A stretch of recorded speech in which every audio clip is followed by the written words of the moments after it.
అందిన కాడికి దోచేస్తారు. కూటమి సర్కారు ఏర్పాటుతో ఫ్యాన్ పార్టీ నేతల అవినీతి భాగోతం ఒక్కొక్కటిగా బయటపడుతుంది. ఏపీ రాజకీయాల్లో సంచలనంగా మారిన రేషన్ బియ్యం స్కామ్ ను ప్రభుత్వం సీరియస్ గా తీసుకుంది. ఈ స్కామ్ లో కాకినాడ సిటీ వైసీపీ మాజీ ఎమ్మెల్యే ద్వారంపూడి చంద్రశేఖర్ రెడ్డికి ఉచ్చు బిగిస్తుంది. ఎన్నికల ప్రచార సమయంలో ద్వారంపూడి అవినీతి అక్రమాలంతు చూస్తానన్న జనసేనాని ఆ దిశగా యాక్షన్ ప్లాన్ స్టార్ట్ చేసేశారు.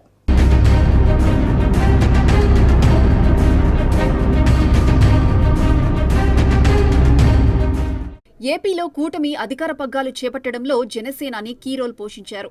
గోదావరి జిల్లాలతో పాటు ఉత్తరాంధ్రలో పవన్ కళ్యాణ్ ప్రభావం స్పష్టంగా కనిపించింది.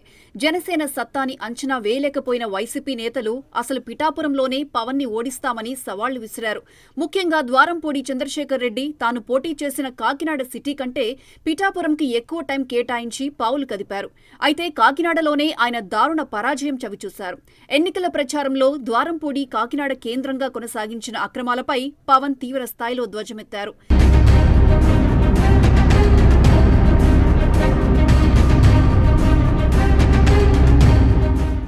ఎన్నికల ప్రచారంలో భాగంగా జనసేన అధినేత పవన్ కళ్యాణ్ జగన్ ప్రభుత్వ ఏకపక్ష విధానాలను ప్రజల్లోకి తీసుకువెళ్లడంలో సక్సెస్ అయ్యారు.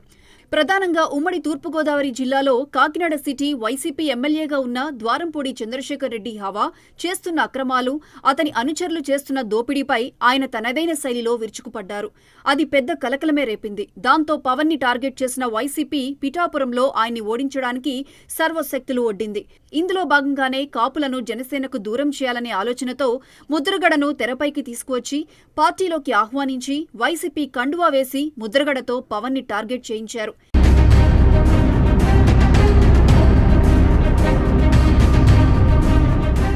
ఇక ద్వారంపూడి అయితే పవర్ స్టార్ పై సినీ స్టైల్లోనే ఛాలెంజ్లు విసిరారు. పవన్ ని అసెంబ్లీ గేటు కూడా తాకనివ్వనని ఓపెన్ స్టేట్మెంట్ ఇచ్చారు. దాంతో అప్పట్లో అందరిలో ఒకంత గందరగోళం కనిపించింది. ద్వారంపూడి పిఠాపురంలో ముద్రగడతో కలిసి తిరుగుతుండడం, అక్కడే ఎక్కువ టైం కేటాయిస్తుండటంతో వైసీపీ వ్యూహాత్మకంగా ఏదో చేస్తుందన్న అనుమానాలు వ్యక్తమయ్యాయి. వంగ గీత చేతిలో పవన్ కళ్యాణ్ ఓడిపోవటం ఖాయం అనే అనుకున్నారు.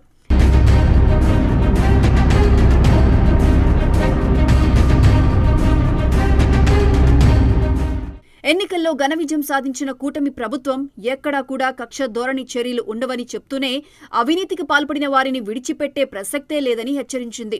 చట్టం తన పని తాను చేస్తుందని వెల్లడించింది. ఈ క్రమంలోనే పవన్ ద్వారంపూడిని టార్గెట్ చేస్తూ ఏ విధంగా ముందుకు వెళ్తారు అనే ప్రశ్నలు తలెత్తాయి. తూర్పుగోదావరి జిల్లాలో 19 మంది వైసీపీ ఎమ్మెల్యే అభ్యర్థులకు ఎలక్షన్ ఫండ్ ద్వారంపూడి చంద్రశేఖర్ రెడ్డి సమకూర్చినట్లు ఆరోపణలు వచ్చాయి. పౌర సరఫరాల చైర్మన్ గా తండ్రి Bhaskar Reddy, rice mill association అధ్యక్షుడిగా, సిండికేట్ లీడర్గా తమ్ముడు వీరభద్రారెడ్డి అప్పట్లో పనిచేశారు.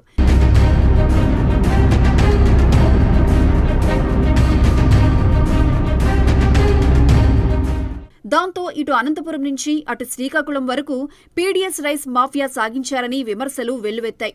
ఏపీలో ప్రతి జిల్లా నుంచి పోర్టుకు వచ్చే వరకు తానే బాధ్యత తీసుకుని కొన్ని వేల మెట్రిక్ టన్నుల బియ్యాన్ని పోర్టు ద్వారా చైనా, సౌత్ ఆఫ్రికా వంటి దేశాలకు ఎగుమతి చేశారని ఆరోపణలు చేస్తున్నారు.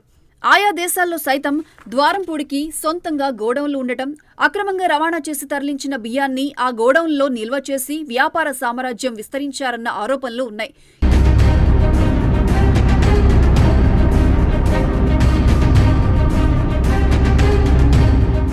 ఈ క్రమంలోనే ద్వారంపూడి చంద్రశేఖర్ రెడ్డి మూలాలపై జనసేనాని పవన్ కళ్యాణ్ ఆపరేషన్ మొదలుపెట్టారా? ఎన్నికల ముందు ద్వారంపూడి అక్రమ బియ్యం వ్యాపారాన్ని పూర్తిగా వెలికితీస్తానని సవాల్ విసిరిన పవన్ ఆ దిశగా ప్రయత్నాలు మొదలుపెట్టినట్లే కనిపిస్తున్నారు. ద్వారంపూడి అక్రమాలను బయటకు తీసేందుకే పౌర సరఫరాల శాఖను ఏరికోరి జనసేన నేత నాదెండ్లకు తీసుకున్నారట. కాకినాడలో 2 రోజుల పాటు పర్యటనలో భాగంగా మొదటి రోజు జిల్లా కలెక్టర్, జేసీ, సివిల్ సప్లై అధికారులతో సమీక్ష సమావేశం నిర్వహించిన నాదెండ్ల మనోహర్ ద్వారంపూడి అనుచరులకు సంబంధించిన రైస్ మిల్లులు, గోడౌన్లపై ఆకస్మిక తనిఖీలు నిర్వహించి గోడౌన్ సీజ్ చేయమని అధికారులకు ఆదేశాలు జారీ చేయడం సంచలనంగా మారింది. 2 గోడౌన్లలో బియ్యాన్ని పరిశీలించి 4700 టన్నుల బియ్యాన్ని సీజ్ చేయించారు. బియ్యం శాంపిల్స్ పరీక్షల నిమిత్తం ల్యాబ్కి పంపించమని ఆదేశాలు జారీ చేశారు. ఇక ఇప్పుడు విదేశాల్లో ద్వారంపూడి బియ్యం లావాదేవీలపై విచారణకు నాదెండ్ల ప్రత్యేక బృందాలను పంపనున్నారని చెప్తున్నారు.